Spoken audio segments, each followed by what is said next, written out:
हरे कृष्णा दोस्तों, कैसे हैं आप लोग। उम्मीद करती हूँ आप लोग अच्छे होंगे। आज की इस वीडियो में हम आपको बताएंगे उत्तरदा एकादशी के बारे में। अंग्रेजी कैलेंडर के अनुसार वर्ष की सबसे पहली एकादशी है उत्तरदा एकादशी।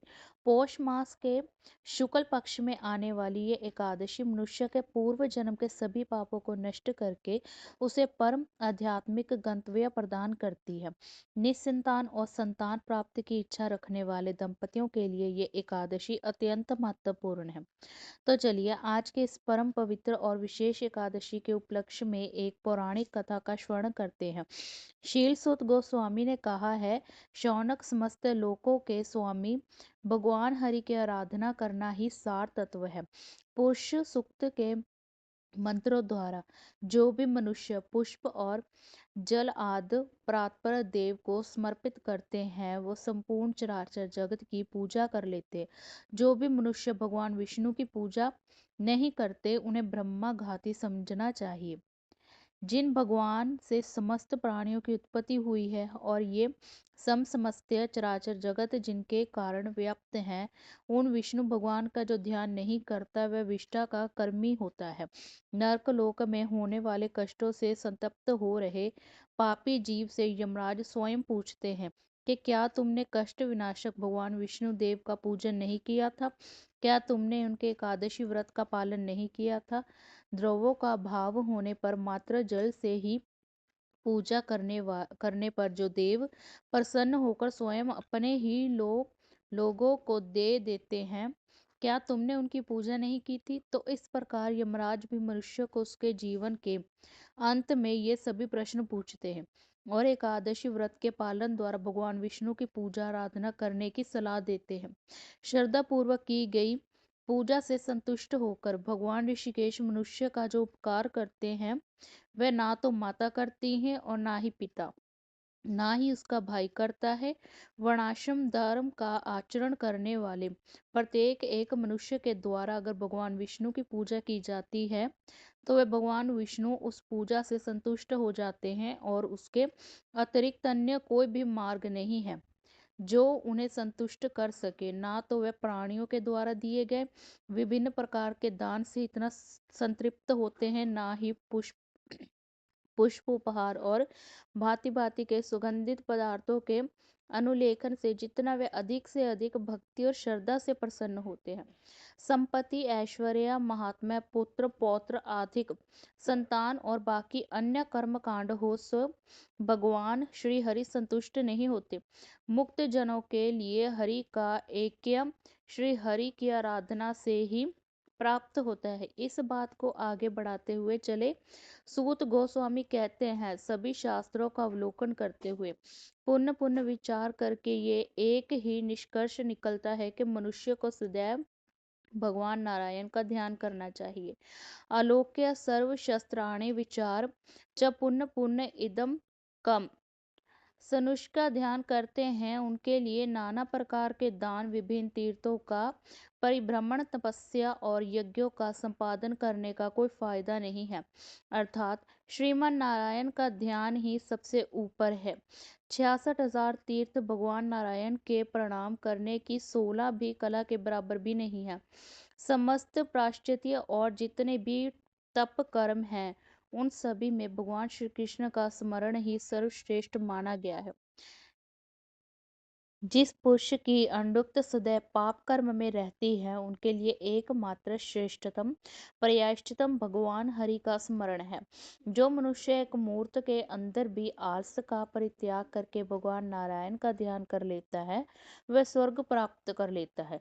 तो फिर नारायण भगवान में अनन्य भक्ति प्रणय रहने के विषय में तो क्या ही कहा जाए, और उसका प्रमाण हमें मिलता है इस श्लोक में।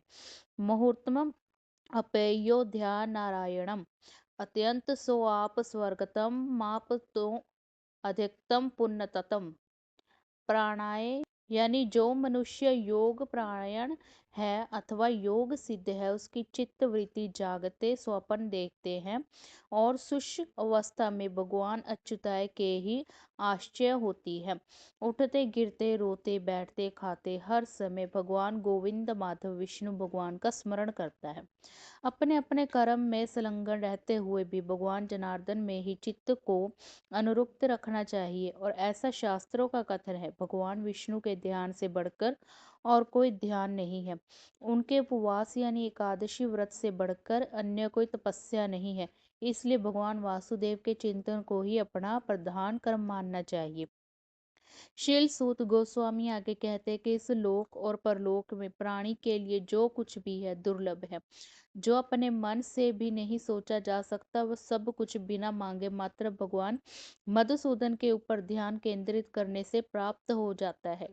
यज्ञ आदि उत्तम कर्म करते समय प्रमाद वर्ष या सलखन से ये जो न्यूनतमा आती है, वो भगवान विष्णु के स्मरण मात्र से संपूर्णता में परिवर्तित हो जाती है। और ऐसा श्रुति का वचन है, वायु के सहयोग से ऊपर उठने वाली ज्वाला से युक्त अग्नि जिस प्रकार अपने आश्रय कक्ष को जलाकर भस्म कर देती है, उसी प्रकार भगवान श्री विष्णु योगी के समस्त पापों को भस्म कर देते हैं। जैसे अग्नि के संयोग से सोना मिल रहित हो जाता है, वैसे मनुष्य कमल भगवान वासुदेव के सानिध्य से नष्ट हो जाता है। हजारों बार गंगा स्नान और करोड़ों बार पुष्कर नामक तीर्थ में स्नान करने से जो पाप नष्ट होते हुए मात्र भगवान हरि का स्मरण करने से तुरंत नष्ट हो जाते हैं। हजारों प्राणायाम करने से जो पाप नष्ट होते हैं, वही पाप क्षण मात्र भगवान हरि का ध्यान करने से निश्चित ही समाप्त हो जाते हैं। जिस मनुष्य के हृदय में भगवान केशव विराजमान है, उसके मानस पर उन दृष्ट उक्ति हो और पाखंड का कोई प्रभाव नहीं पड़ता। जिस समय हरि का स्मरण किया जाता है, वही तिथि, वही दिन, वही रात्रि, वही योग, वही चंद्र बल और वही लगन सर्वश्रेष्ठ है। जिस मुहूर्त यक्षण में वासुदेव का चिंतन नहीं होता, वह मुहूर्त यक्षण हानि का समय है और अत्यंत व्यर्थ है। वह किसी भी प्रकार के लाभ से रहित होने के कारण मूर्खता और मुक्ता का समय है। जिसके हृदय में भगवान गोविंद विद्यमान है, उनके लिए कलयुग भी सतयुग है, और इसके विपरीत जिनके हृदय में अच्युत है, भगवान गोविंद का वास नहीं है, उनके लिए सतयुग भी कलयुग के बराबर है। भगवान विष्णु के प्रति जिसका विश्वास जितना अधिक दृढ़ होता है, उसको उतनी ही अधिक सिद्धि प्राप्त होती है। मुनिवर जो लोग जगत के कारण स्वरूप सनातन भगवान वासुदेव को नमन करते हैं, उनसे अधिक श्रेष्ठ पुण्यवान कोई तीर्थ नहीं है। आलस्य का त्याग करके भगवान गोविंद का ध्यान करते हुए उन्हीं को समर्पित स्वाध्याय कर्म करने चाहिए। भगवान भक्त व्यक्ति चाहे शूद्र हो या निषाद, चांडाल हो या उसे दी जातियों के समान ही मानने वाला व्यक्ति नरक में नहीं जाता।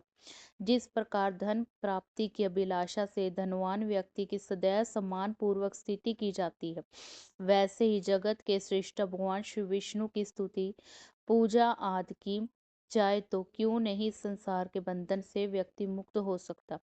भगवान श्री कृष्ण के ऐसे ही प्रभाव का आकलन करके शत्रु भाव से उन गोविंद भगवान का स्मरण करता हुआ दमघोष का पुत्र शिशुपाल भगवान में लीन हो गया था। यदि कोई मनुष्य भक्ति भाव से विष्णु प्राणायते, तो उसके विषय में क्या ही कहना, उसकी मुक्ति तो पहले से ही सुनिश्चित हो जाती है। तो ये भी आज की एकादशी विशेष कथा, हमें आशा है कि आपको ये आने वाली पुत्रदा एकादशी के उपलक्ष्य में सुनाएगी प्राणों से ली गई और शल सुत गोस्वामी द्वारा सुनाई गई ये कथा अच्छी लगी होगी। अगर अच्छी लगी हो तो लाइक कीजिएगा और चैनल को सब्सक्राइब ज़रूर कर लीजिएगा। तो हरे कृष्णा दोस्तों।